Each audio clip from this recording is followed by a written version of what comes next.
seja só isso, esperando, pedindo pelo amor de Deus. Duvido que o homem queira tudo quando tem quem não tem nada desde que nasceu. Vem provar, a vida tem que ter gosto de mel.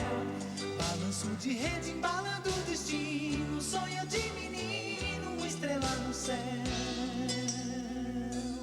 Clarei agora aqui na minha mão, brilho de estrela guiando meu coração. Oh, oh, oh, oh, oh. Clarei agora aqui na minha mão, brilho de estrela guiando meu coração. Oh, oh, oh.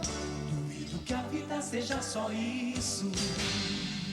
Depois de percorrer quase 30 mil quilômetros de barco e de ônibus, depois de percorrer quase 600 cidades do interior do Brasil, eu chego à conclusão de que nós estamos passando por um processo de degradação humana muito grande para pelo menos metade da população brasileira. Quem vive nos grandes centros urbanos não tem dimensão do que é o abandono que o povo do interior está relegado neste país.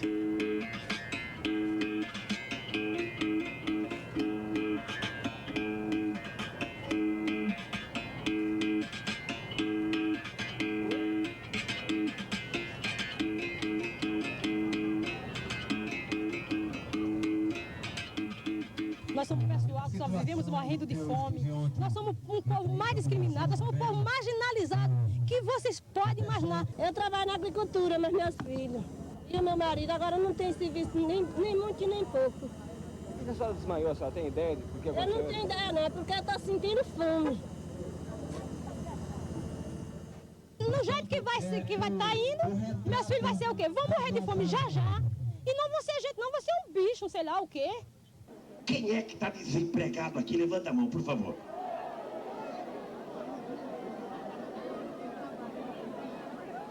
Faz quanto tempo que você não ganha um salário mínimo? Rapaz, eu guardei porque quando eu nasci.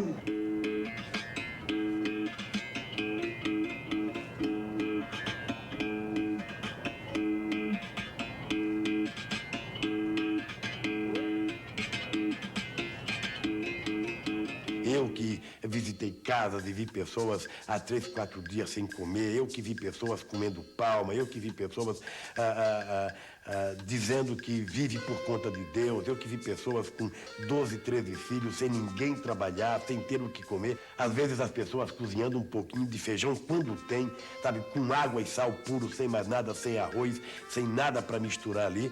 Ou seja, eu efetivamente, como cidadão brasileiro, fico indignado e acho que nós precisamos nos indignarmos, porque somente, sabe, a indignação do ser humano é capaz de colocar esse país nos eixos outra vez. Eu acredito que só é possível a gente construir um país democrático, um país moderno, um país de primeiro mundo, se a gente conseguir colocar os 155 milhões de brasileiros participando do processo do desenvolvimento, do processo econômico. É humanamente impossível a gente imaginar construir uma nação forte com metade da população excluída, com metade da população sem participar praticamente de nada, sem ter vez, sem ter voz, sem poder falar, sem poder se organizar. Nós temos que ter consciência de que nós precisamos fazer um país em que não exista ninguém excluído do processo de desenvolvimento, do processo de organização e do processo democrático. Essas caravanas deram a mim, por exemplo, a consciência de que nós precisamos priorizar a conquista da cidadania pelos excluídos para que a gente possa construir essa nação tão sonhada por todos nós. Sei que a primavera não chegou e temos muito a caminhar para alcançar nosso sonho e ser feliz, mesmo que pareça longe, não desanimar. Muito conquistamos, é sempre bom lembrar, é sempre bom lembrar e cantar. Eu peço a Deus que me dê saúde, que eu quero, nesses tempos que eu tenho de vida, dedicar a minha vida plantar essas sementezinhas em vários lugares desse país para ver se a gente conquista a cidadania por 150 milhões de brasileiros.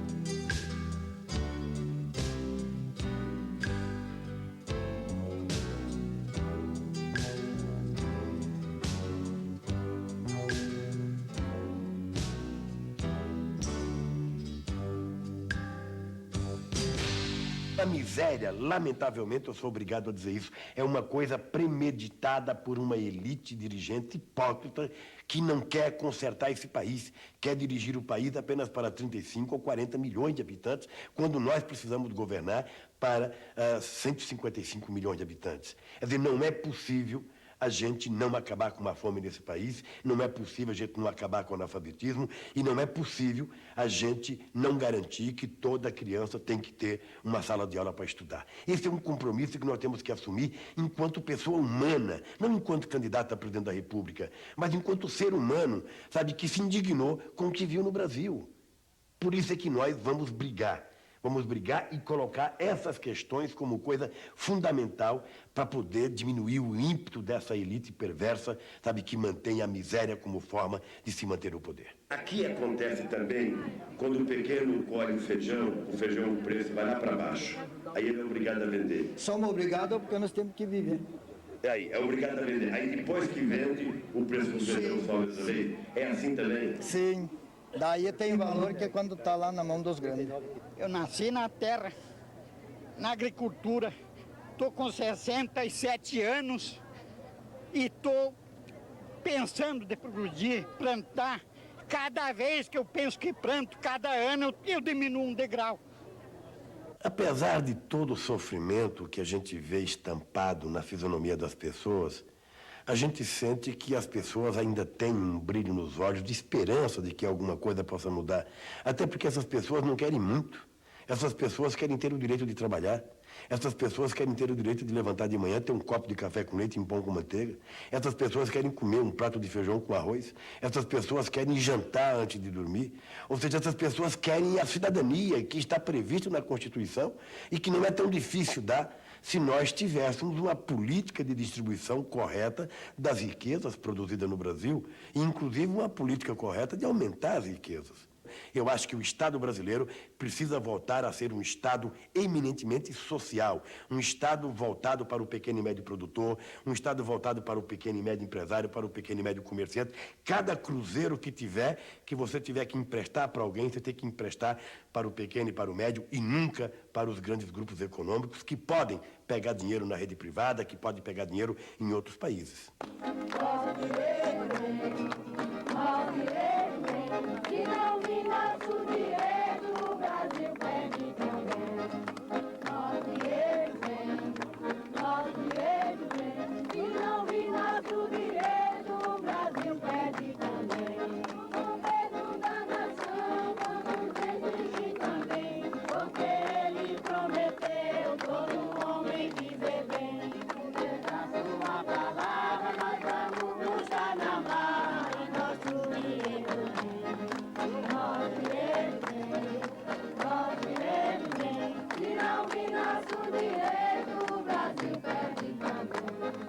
Quando nós falamos de reforma agrária e falamos de ter uma política agrícola, é porque nós achamos que o incentivo ao pequeno e médio produtor poderá ser a grande solução para o Brasil, sem esquecer os grandes produtores que podem continuar com a grande produção em escala para exportação. Não tem nenhum problema. O problema nosso é cuidar, em primeiro lugar, de criar um mercado interno consumidor. Em segundo lugar, criar condições efetivas de produção interna. Em terceiro lugar, a gente ter consciência que isso só poderá ser feito se a terra for distribuída de forma justa. Então nós temos praticamente 5 milhões de minifundistas no Brasil sem condição de trabalhar porque não tem política agrícola, e você tem do outro lado mais 5 milhões de pessoas precisando de terra para trabalhar e você não tem a terra para trabalhar.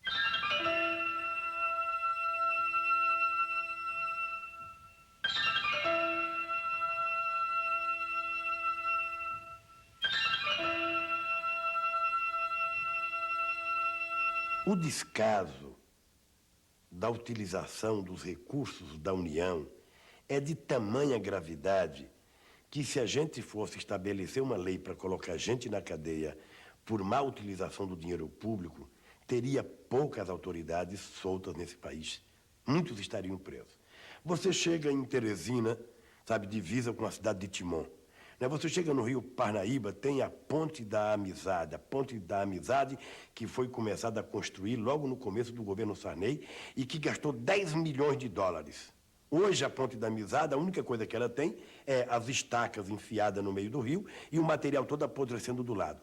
Dizem até que a ponte chama Ponte da Amizade porque 3 ou 4 amigos que governam aquela região ficaram com dinheiro para ele e o povo ficou sem a ponte. Aí você chega em Belém, você encontra no estaleiro da Enasa dezenas de navios apodrecendo numa política premeditada de acabar com a empresa estatal para poder beneficiar a empresa privada. Ou a usina de álcool no Acre, em que a Alcobras, que, sabe, também gastou-se 35 milhões de dólares e que não produziu nada até agora. Então, esse dinheiro precisa ser melhor utilizado. É por isso que nós queremos criar uma coisa chamada comissões de cidadania em cada município desse país, para que as pessoas possam fiscalizar os projetos das prefeituras, os projetos dos estados, para que só seja investido dinheiro naquilo que vai gerar melhoria na qualidade de vida do nosso povo.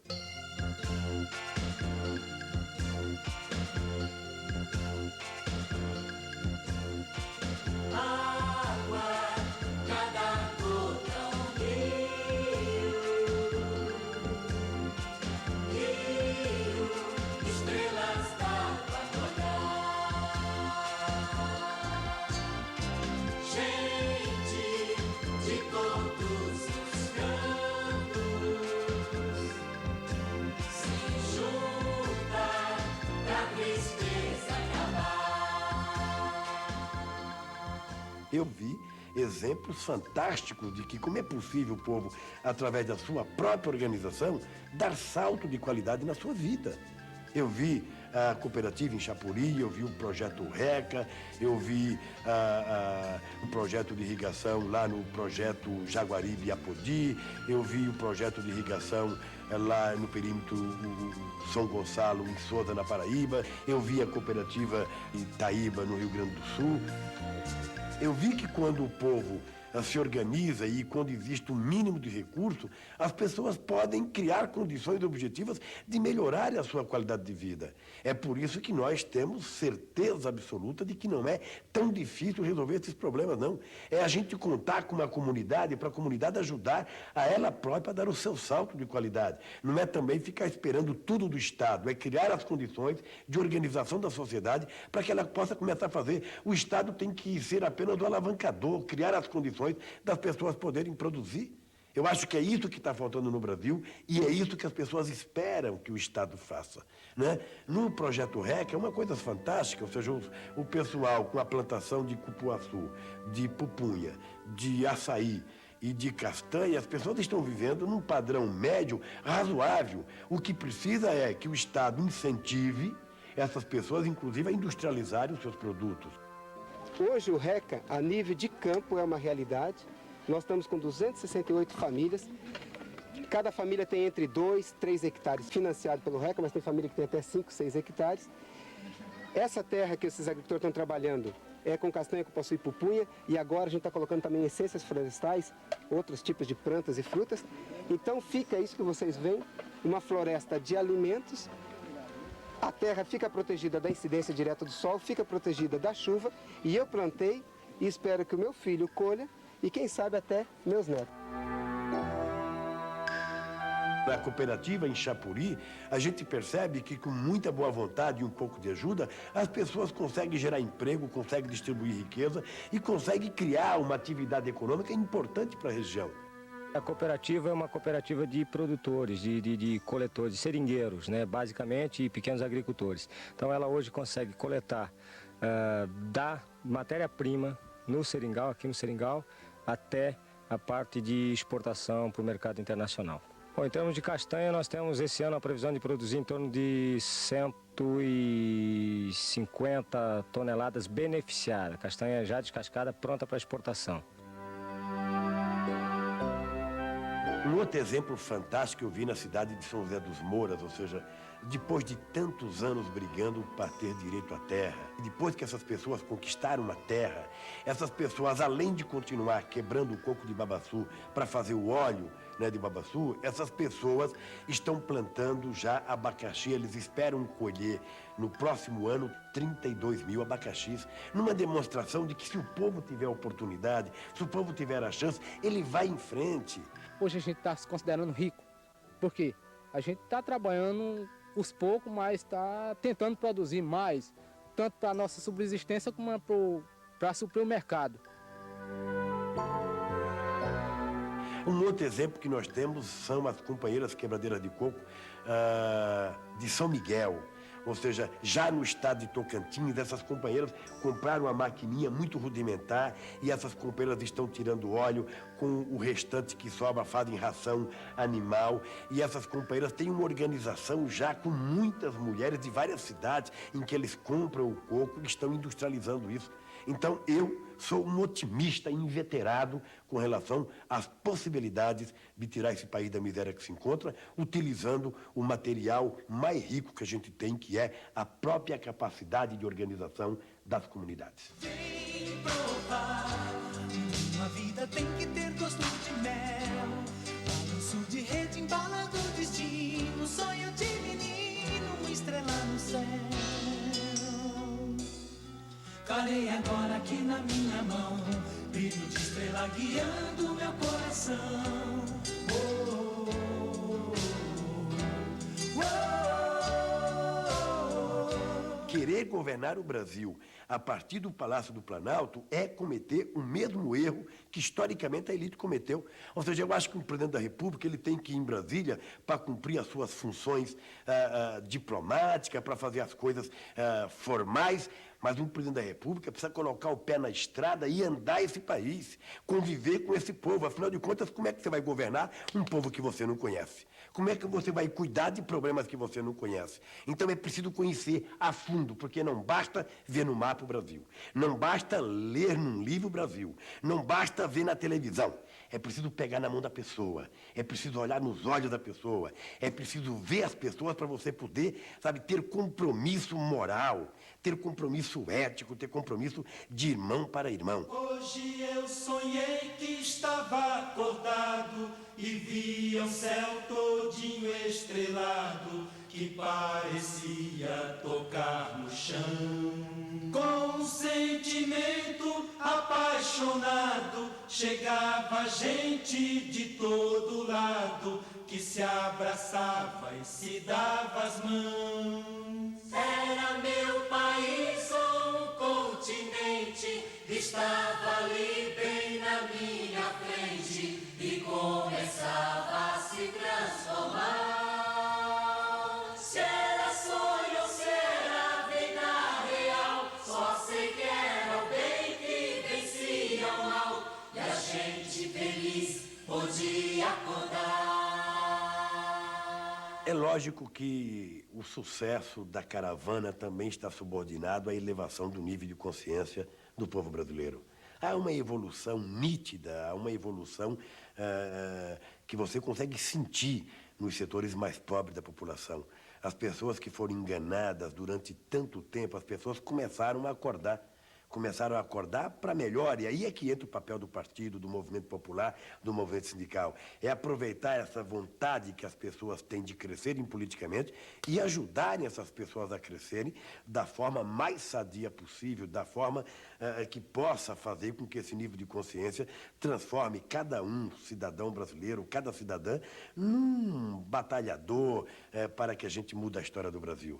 O nível de consciência, para mim, que comecei a fazer as primeiras viagens no Brasil, em 1979, em 1980, 81, o nível de organização cresceu de forma extraordinária no Brasil. Lógico que ainda está aquém daquilo que a gente sonha, mas o dado concreto é que houve uma evolução muito grande e eu acho que o nosso partido pode ganhar muito se ele tiver umbilicalmente ligado a esse crescimento político da sociedade. O PT não pode ser um partido apenas de disputar a eleição. O PT precisa estar envolvido nisso 24 horas por dia, durante 365 dias por ano. Para isso, é preciso que o PT saia de dentro de si mesmo e se jogue dentro da sociedade, que o partido saia das lutas internas que nunca terminam para brigar, sabe, em defesa dessa sociedade que está precisando, sabe, não de um fio condutor, mas de uma organização política que possa ser a caixa de ressonância que a sociedade precisa e necessita nesse instante. É isso que me dá muito otimismo e é isso que me faz dizer a todos vocês: eu deveria ter começado a fazer as caravanas da cidadania com muita antecedência, porque o que eu aprendi em quase um ano dentro de um ônibus, andando por esse país, possivelmente eu não tivesse aprendido numa universidade. E eu espero que esse aprendizado que eu tive e os meus companheiros tiveram também na caravana, inclusive os companheiros do Estado, possam servir para que a gente dinamize o PT, para que a gente resolva os problemas desse povo e para que a gente possa fazer o Brasil se transformar num país rico, num país próspero, num país com muita justiça social. Nós precisamos trabalhar para isso, acreditar nisso, e eu acho que nós, indubitavelmente, se formos sérios, éticos, e se formos generosos, inclusive, com muitos dos nossos adversários, nós teremos condições de mudar a história do Brasil a partir de 1994.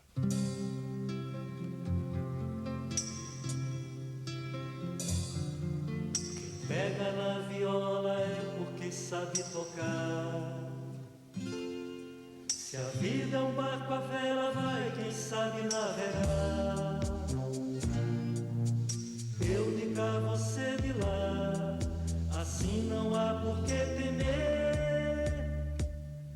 Se depende de mim, também depende de você.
Depende de mim, também depende de você.